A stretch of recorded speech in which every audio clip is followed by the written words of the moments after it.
Hi, welcome to this week's With Liberty and Justice for Some. I'm Congressman Mark Pocan. With us today for one question is the president of Protect Our Care, an organization that's helping get access to health care, especially around the Affordable Care Act around the country, and that's Brad Woodhouse. Brad, thanks for being with us.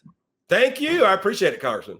Yeah, well, Brad, so my question for you is, if you could change any one law or policy in the United States. You don't have to go through Mike Johnson. You don't have to get permission from Marjorie Taylor Greene. You don't have to go through anyone. Just you could do it.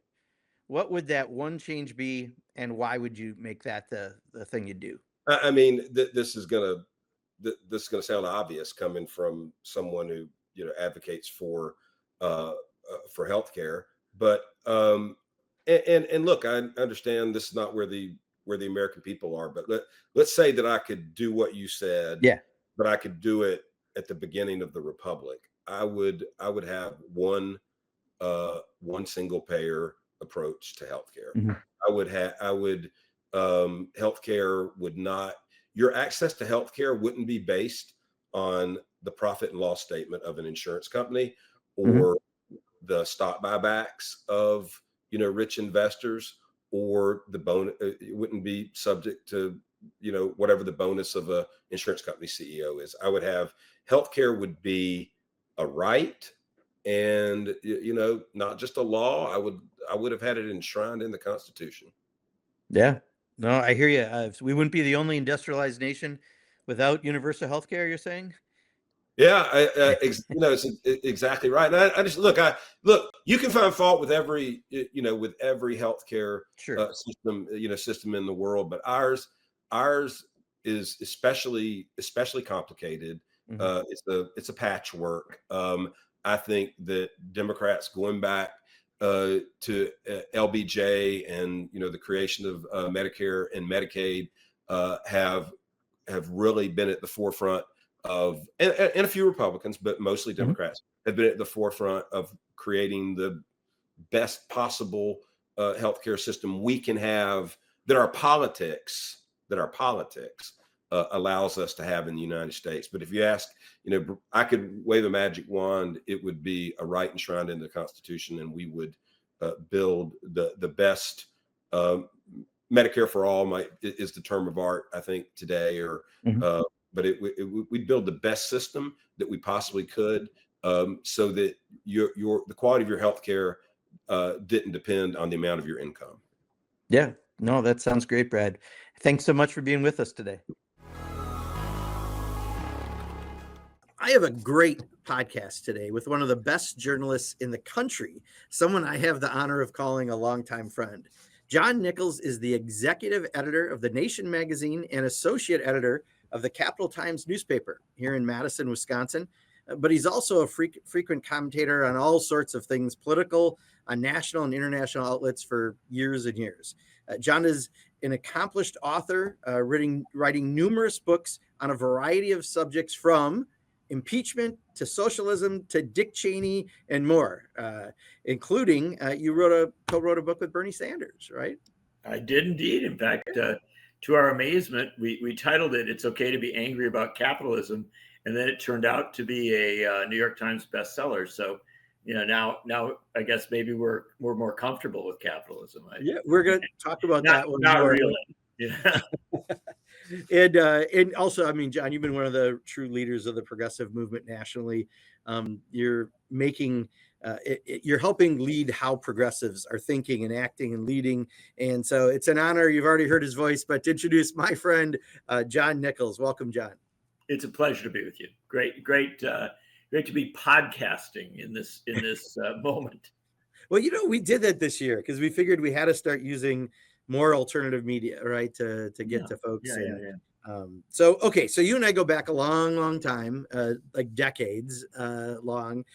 But for people who don't know you, you have a long history. Your family has a long history here in Wisconsin, very, very deep roots. Share a little bit about that, and honestly, why you live in Madison, Wisconsin, when The Nation magazine is in New York, and a lot of journalists are in a lot of other places in the country. Sure. I am a very hardwired Wisconsinite. My family came to Wisconsin, but the first of them came in the 1820s. and Yeah. they were Cornish tin miners who the tin mines had run out in Cornwall, and so due to economic displacement, they were looking for new places to mine, and they heard they were mining lead out in Mineral Point, Wisconsin, a place that you have represented over the years. And so they came out to Mineral Point, started mining lead. That was a pretty tough and unpleasant way to make a living. And so very quickly, my many greats grandfather decided to go the easier route and become a bar owner, a tavern owner. And he also served as the territorial. What's that? I said a few of those in Wisconsin, taverns. Yeah, I mean, on most blocks, yes, and he also served as territorial state treasurer and a member of the first state assembly. So a lot of roots in the state, and I love the state. Look, I'm a very rooted Wisconsinite. I enjoy being here. It doesn't mean I'm not in New York a lot. I am, and also in Washington, other places around the country. But, on balance, if I can be in Wisconsin, I am. And also if I can be not just in Madison, where I live, but also around the state. I just think this is an amazing state, from Superior down to Kenosha and, Platteville up to Sturgeon Bay or wherever. And I guess I've been in all of them. Not so different from you. And you have a master's in journalism from Columbia University School of Journalism. And you started out, was it Toledo or Pittsburgh, or where was your launch? I started at the Toledo Blade. I came out of Columbia, and you and I are both from the Kenosha area down in southeastern Wisconsin. This was when I came out of Columbia, I really wanted to cover labor and unions. And so I wanted to go to a town that had a strong labor movement and had, an industrial town, a place maybe a little bit like Kenosha. And so I did get a job in Toledo, and I actually covered labor a lot there. And it was fascinating. You'll appreciate, Mark, that the congressperson from Toledo at that point was Marcy Kaptur, who is still the congressperson from Toledo. Yes. And one of the things that I got to know her quite well and covered her a lot. And one of the things she really introduced me to was trade policy. She helped me to understand these trade deals like NAFTA and most favored nation state trading status with China, things like that, why these mattered. And so as a result, as a young person, I learned a lot about economic and trade policy from a standpoint of the working class while working in Toledo. And I think that served me, throughout my time in journalism since. Yeah. And then eventually, of course, you came back to Wisconsin, to the Capital Times, and Capital Times as a newspaper with a really long progressive history, right? A truly long progressive history. In fact, the Capital Times was founded in 1917 to support Robert M. La Follette in his opposition to World War I. And La Follette argued that World War I was a war that was sending young people from Wisconsin and other states to go off and fight the wars of kaisers and kings. And so he opposed it very strongly. He also defended free speech and civil liberties in that time. And while other newspapers across Wisconsin and around the country abandoned La Follette, William T. Ebu founded the Cap Times to support him in that struggle. And really, the Cap Times has since then been a newspaper deeply committed to economic and social and racial justice, and to peace, to trying to avoid wars rather than get in the middle of them. Yeah, and you're no slouch, because you also were writing for The Nation magazine, a premier progressive publication, and you've just recently been promoted to the executive editor. So tell us about our listeners. What's The Nation magazine, and what's it about, and as well as what your new position is. Sure. The Nation magazine is a 160-year-old journal of opinion and news that has done incredibly epic work across the last more than century and a half, and is a progressive magazine by any measure. But it's also a magazine that has a deep commitment to domestic and international news coverage. Kind of getting to the heart of the matter. The list of people that have written for the Nation over the last 160 years is too long for us to go through on one podcast. But I can, I guess you could sum it up by the fact that at one point, the Reverend Dr. Martin Luther King Jr. was our civil rights correspondent, and it's not bad. Presidents have written for it, leaders, congressional leaders, etc., world leaders in many cases. And what the Nation has done over this long period of time is to try and present a view of this country and this world that is rooted in a deep commitment to civil rights, to civil liberties, and to a international connection, if you will, like respecting what's going on in other countries, respecting the importance of a global discourse with an aim toward avoiding wars and promoting diplomacy, issues that I know are very close to your heart. And that's one of the reasons why over the years the Nation has covered you a great deal. Yeah, no, a longtime subscriber. And I think, around here, people often know the Progressive magazine, founded, I think, by Fighting Bob LaFollette. But the Nation nationally and internationally is a much more prominent magazine talking about a lot of progressive issues and often cutting edge on a lot of issues. I think that's fair to say, and in the news coverage, obviously, it's a fact check magazine. It's a magazine like the New Yorker and others, which really does try to present kind of a vision of what's going on that is rooted in facts. That's rooted in a lot of reporting, a lot of serious examination, and at the same time, it has a strong editorial policy where the Nation does express its opinions, its views, its sense of where things are and where they should be. And so it's notable that the Nation in the 1980s endorsed the Reverend Jesse Jackson for President of the United States, when very few publications did that. It's also notable that endorsed Bernie Sanders in both of his presidential runs. And again, there weren't that many publications that did that. And so I think that the Nation has a long history of trying to open up the politics of the United States so that it is much more reflective of the broad discourse in the country. And, that's, to me, that's very important. It's one of the reasons I enjoy being involved in an editing capacity, working with Katrina Vanden Heuvel, the longtime editor of the publication and publisher as well. And I like the idea that there is a magazine in this country that really does try to reflect the broad diversity of opinion in the country. Too much of our media, as Bob McChesney and I often expressed in the books that we wrote, too much of our media is very corporate, very reflective of kind of an insider DC perspective, things of that nature. And the Nation has tried throughout its history to, I think, challenge the elites and challenge many of the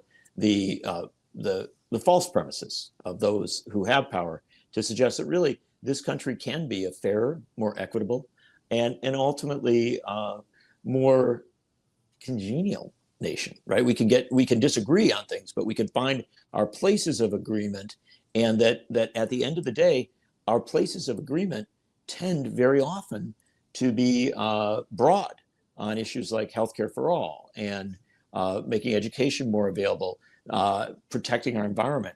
We don't think that these are radical notions. In fact, we think these are very mainstream notions. It's just that much of our media doesn't always remind people of that fact. Yep. No, hopefully people are checking out the Nation magazine if they haven't already, and they should subscribe as well. Now, the other thing, you mentioned Bob McChesney, because you've written a ton of books. I don't know that many people have written books, John, but you've written a bunch of books. You've written them on your own, with Bob McChesney, with Bernie Sanders. I'm going to read a few of the titles because I think it just shows the diversity of what you've written over the years. Jews for Buchanan. Did you hear the one about the theft of the American presidency? Dick, the man who is president, of course, about Dick Cheney. The rise and fall of Dick Cheney, unlocking the mysteries of the most powerful vice president in American history. You had the genius of impeachment, which during all the impeachment stuff we had, you were talking about that a lot. The founder's cure for royalism. This one's especially relevant right now. The S Word, A Short History of an American Tradition, Socialism. You had one that I really enjoyed, A Horseman of the Trumpocalypse, a field guide to the most dangerous people in America during the first Trump presidency. You had one that I think is one that I wish more people would read, The Fight for the Soul of the Democratic Party, the enduring legacy of Henry Wallace's anti-fascist, anti-racist politics. And the one you mentioned a little earlier, It's Okay to Be Angry About Capitalism, that you wrote with Bernie Sanders. So first of all, when do you sleep?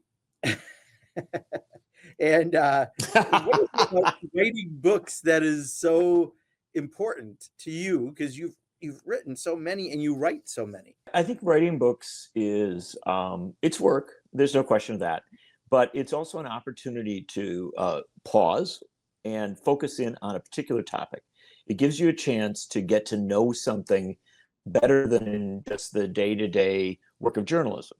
Now, frankly, there are an awful lot of journalists who know their areas exceptionally well, and really are, expert in covering the issues that they deal with. Getting, kind of more deeply into it, trying to figure out answers to questions. And so, as an example, when I wrote The Fight for the Soul of the Democratic Party, I started out wanting to write a book about what had happened to the Republican Party under Trump.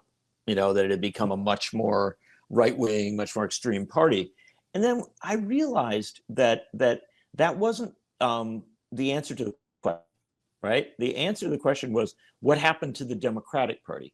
Why was the Democratic Party of Franklin Roosevelt no longer appealing so effectively to the broad working class of the country? Why wasn't it the bold party that it had been during the New Deal and the fight against fascism during World War II?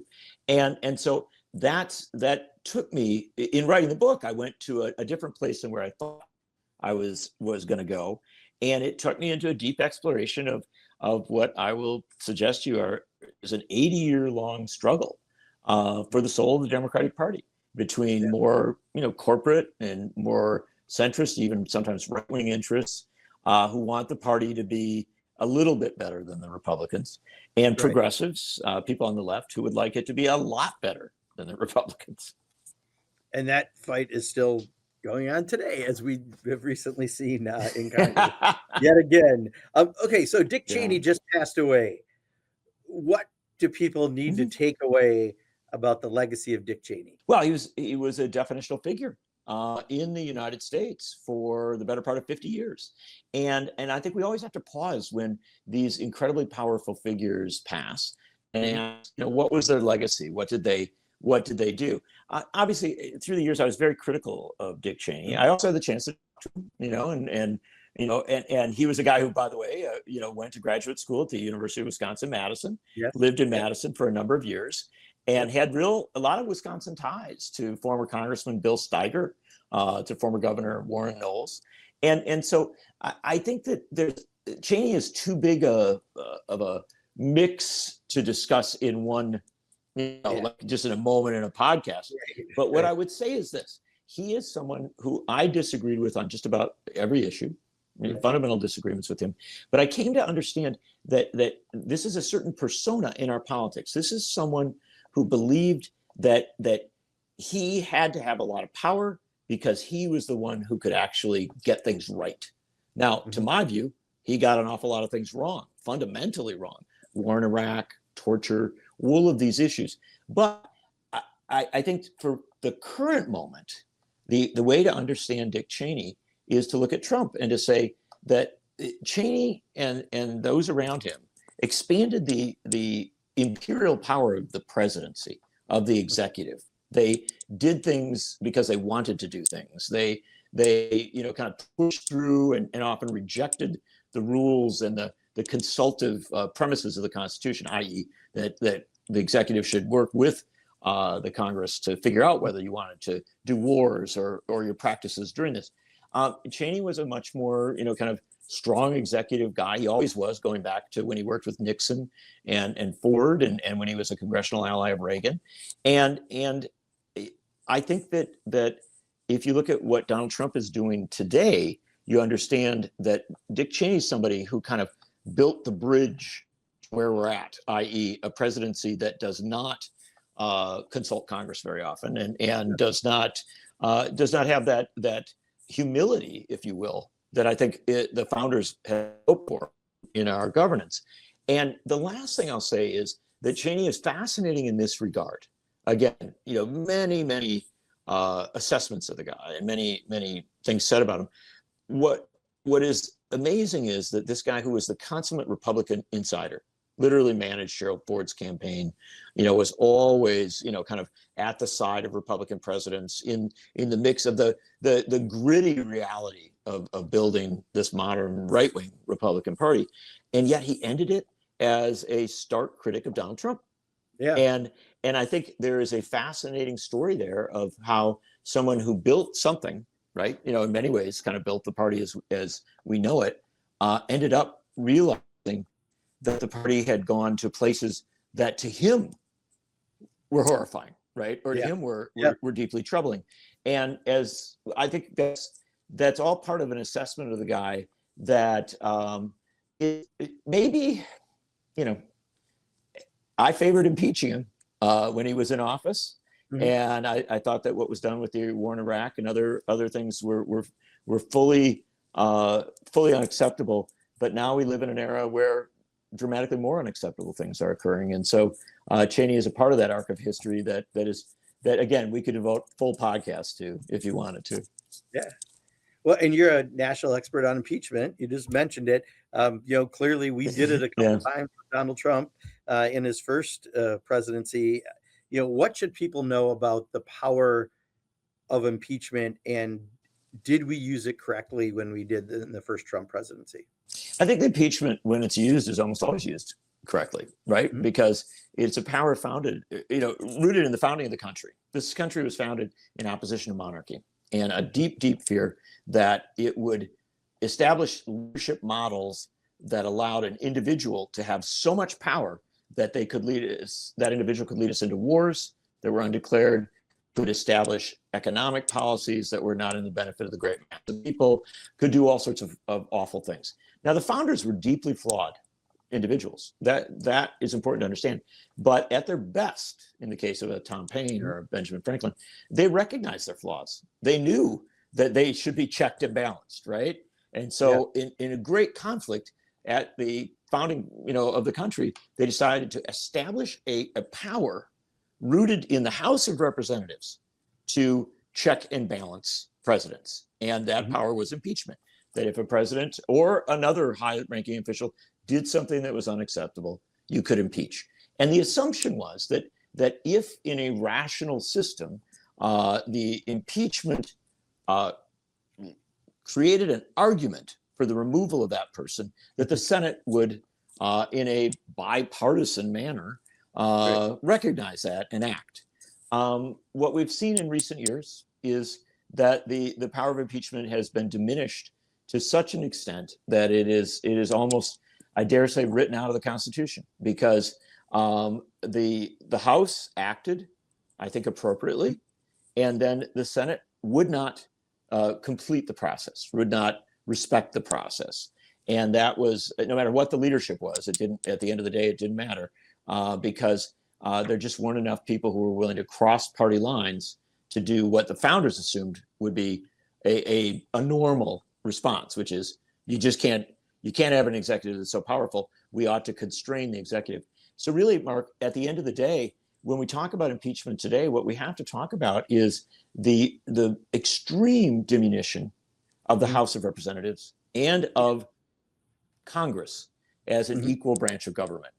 I think we have to acknowledge that when you cede this power, and when you cede many of the other powers, to declare wars, to do direct oversight, to check and balance in a meaningful way through the budget process, you diminish Congress so that it becomes, dare I say, secondary to the executive.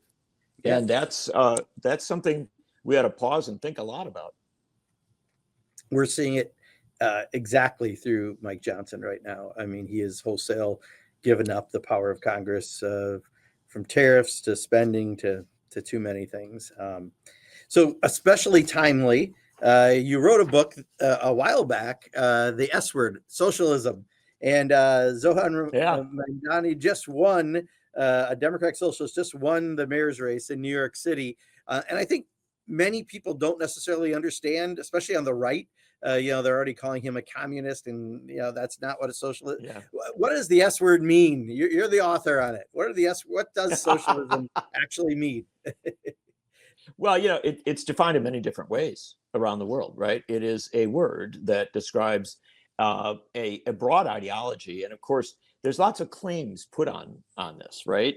But when I wrote this book, I was looking at the uniquely American trajectory of socialism, social democracy, democratic socialism, and it roots back to the founding of the republic. I mean, Tom Paine wrote in his book Agrarian Justice in 1797 about creating a social welfare state where you tax the rich and then you establish guarantees of health care and education and opportunity for the great mass of people. It was a progressive taxation that really did, in many ways, redistribute the wealth. So you go all the way back to Paine. You recognize that in the 1840s, 1850s, at the founding of the Republican Party, there were many socialists, people identified as socialists, including some of the founders of the Republican Party. And up in Ripon, there was a socialist commune next to Ripon, and some of the people who were at that initial founding meeting had come from that Fourierist socialist commune. So it's socialism and social democracy have been a part of the American experiment for a very long time. Socialists have served in the House and in the Senate as mayors of major cities, and notably, the longest streak of socialists serving in leadership positions in the United States was in Wisconsin, in Milwaukee. The city of Milwaukee elected its first socialist mayor in 1910. And it still had a socialist mayor in 1960. And so you went, imagine this, socialists governed Milwaukee during World War I, all the way to the Cold War, through the Depression, through the first Red Scare, through the second Red Scare, all of these things. And if you look back at the record, they were viewed as exceptionally successful mayors. In fact, Milwaukee was often rated as the best governed city in the country. And so this is a different perspective on something that we discuss a lot, but don't understand very well. And when I interviewed Zoran Mamdani, which was a very fascinating interview, I did it with Katrina Vanden Heuvel, who's editor at The Nation. And when we sat down with him, we did ask him for his definition of democratic socialism. And what he said was, look, he borrowed from Dr. King, saying that ultimately, whether you call it progressivism or, and it's a paraphrase, progressivism or democratic socialism, whatever you call it, there's got to be a fairer distribution of the wealth in the United States. You can't have such massive inequality. And it's notable that Mamdani was also very conscious of the Milwaukee mayors, the so-called sewer socialists, and was very interested and talked a lot about their kind of practical, pragmatic way of governing on behalf of the great mass of people, but doing so in very fiscally responsible ways. And so the book, I wrote it a long time ago, or better part of 15 years ago. It continues to sell very, very well. It's it's a book that's had a long life. And I think it's because at this point, similar to the book with Sanders, there is a longing in America for something that can create a fairer society. And again, it may be FDR's Economic Bill of Rights. It may be Jesse Jackson's Rainbow Coalition. Maybe Sanders's, Our Revolution, or whatever vision you take there. Maybe Mamdani.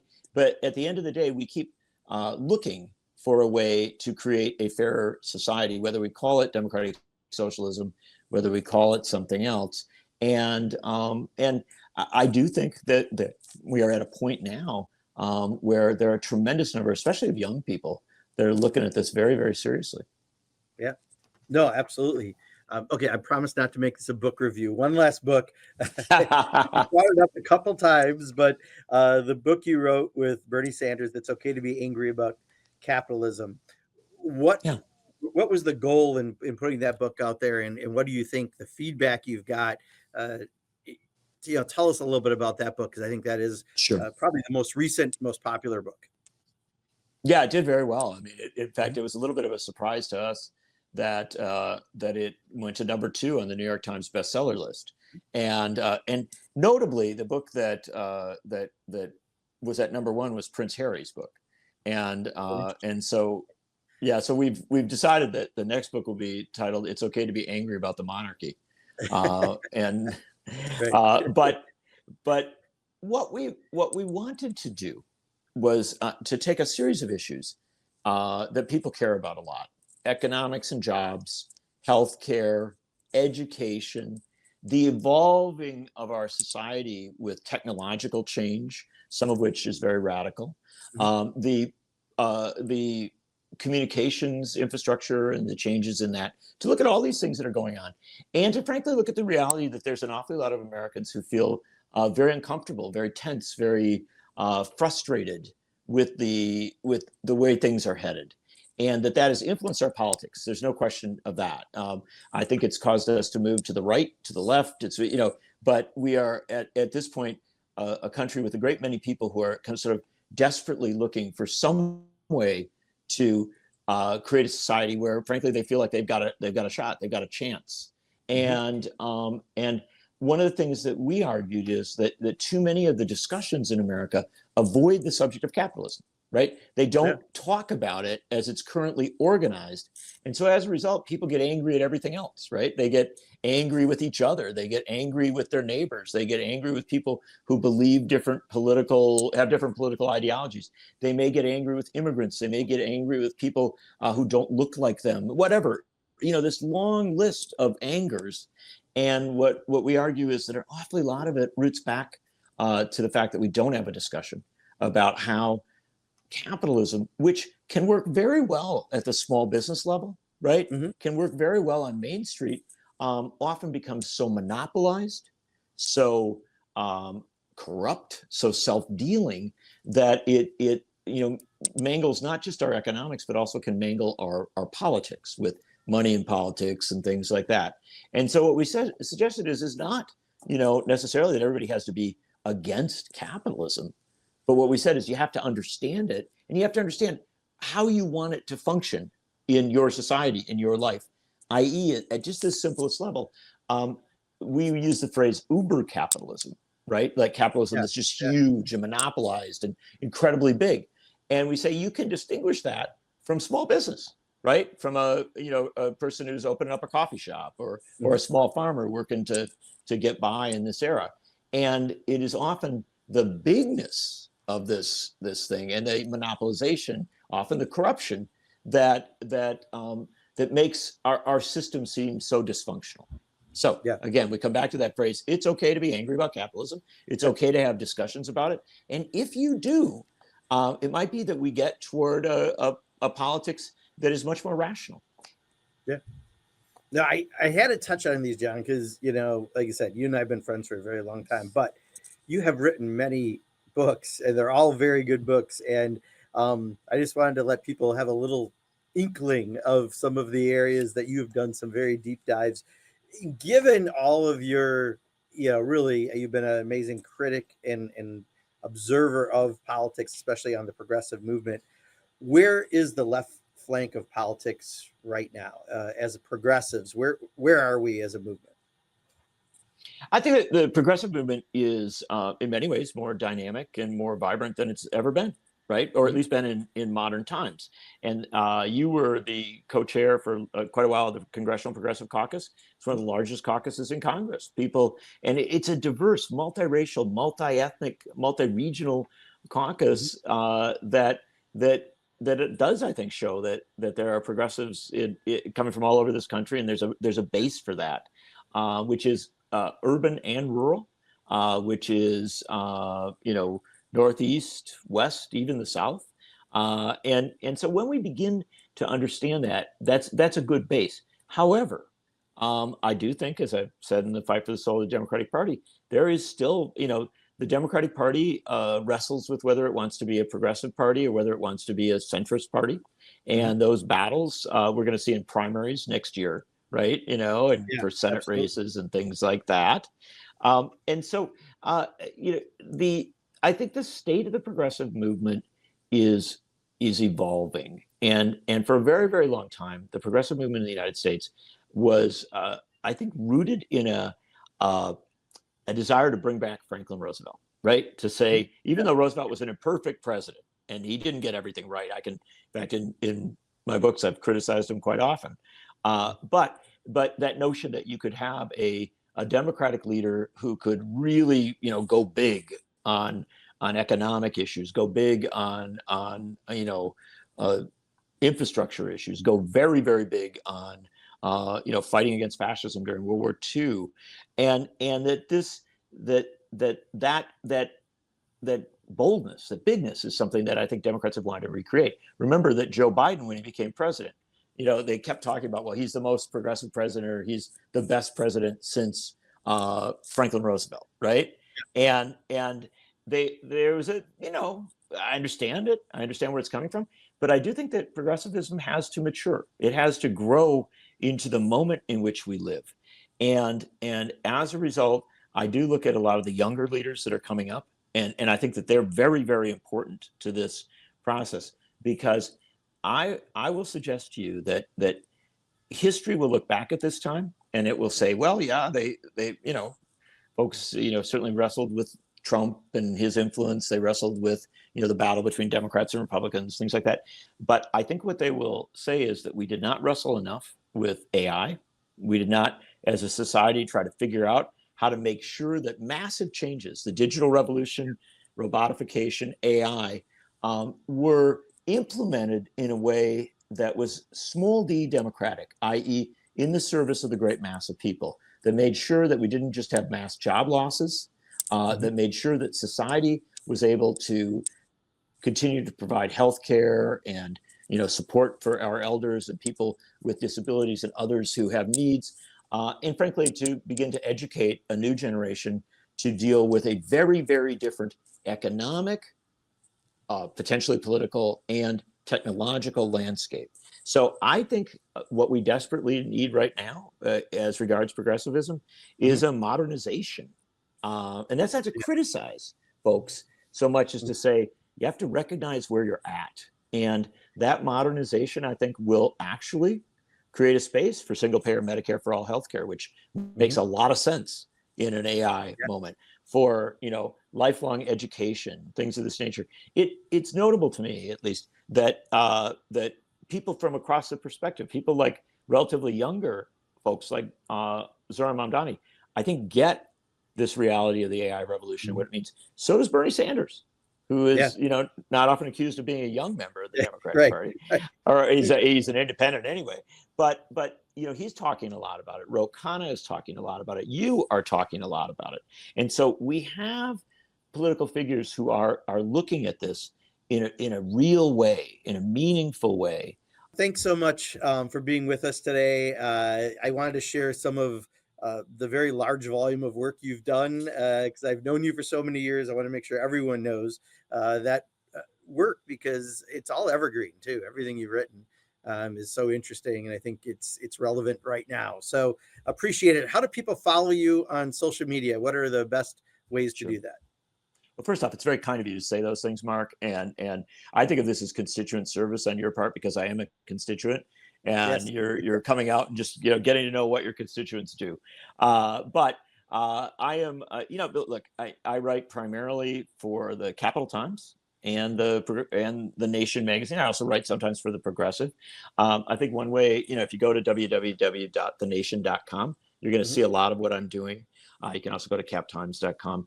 And then beyond that, I'm on Blue Sky a lot, which is this, social platform, and sometimes on Twitter.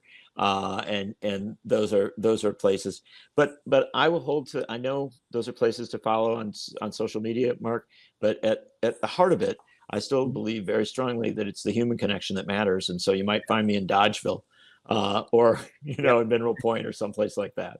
Yeah. No, that's awesome, John. Again, thanks so much for being with us and for, talking about the progressive movement in the way that you've studied it for all these years. It's super relevant right now, especially with Donald Trump in his second term. A little scary, but we're going to get through it.